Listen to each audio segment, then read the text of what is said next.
dhabar xanuunka waa waxa ugu badan ee dadku caafimaadka u raadsado ama shaqada uga baaqsado. Sidaa oo kale waa xanuunka ugu badan ee sababa naafanimada disability.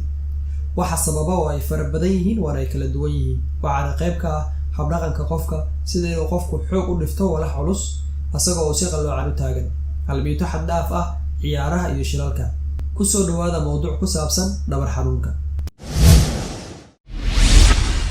dhabarku waxa uu ka kooban yahay seedo, miiqyo, murqo, nerves, xidido iyo lafo. Xanuun walba oo ku dhaca mid ka mid ah xubnahan ayaa sababa dhabar xanuunka. dhabar xanuunka waxaa loo qaybiyaa 3 qayb. qaybta sare aaga qoorta xanuun uu qofku ka dareemo laf dhabarta ku jirtana lagu magacaabo cervical vertebra. qaybta hoose aaga dabaqanaanta oo qofta xanuunta laguna magacaabo laf dhabarta ku jirta lumbar sacrum coccygeal and vertebra. iyo qaybta dhexe ku aadka xabadka oo xanuunta qofka laguna magacaabo laf dhabarta ku jirta thoracic vertebra. waxaana isku xidha kalxangulaha ama xariirta.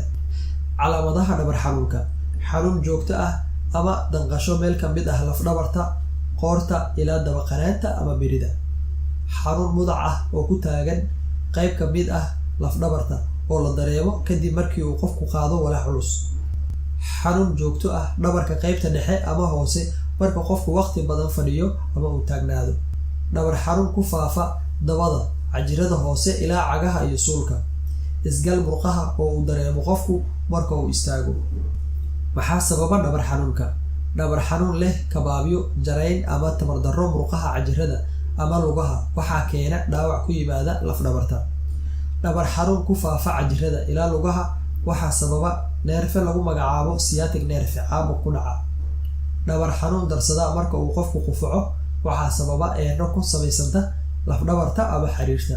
dhabar xanuun ay la socdaan qandho, gubasho kaadida ama ku noqnoqosho suuliga xilliga kaadida waxaa keena caabuq ama infection ku dhaca kaadi mareenka.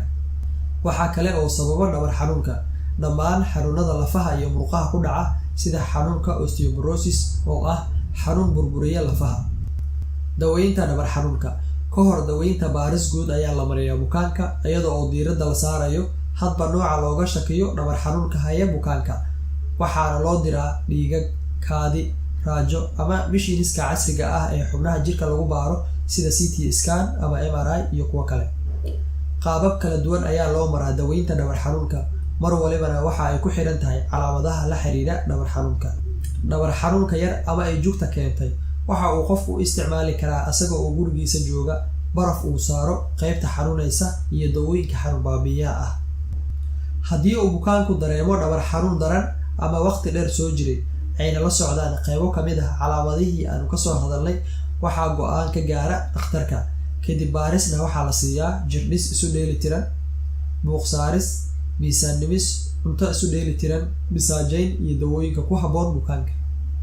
sidee looga hortagi karaa dhabar xanuunka? mar waliba badi cabitaanka si aad uga hortagto infekshinka kaadi mareenka oo sababa dhabar xanuunka. 2.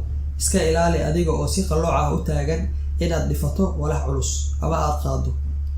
ha samayn almiito saa'id ah oo wax kuu dhimi karta. isticmaal raashin isu dheeli tiran. si qaldan ha u seexan ama ha u fadhiisan waqti dheer.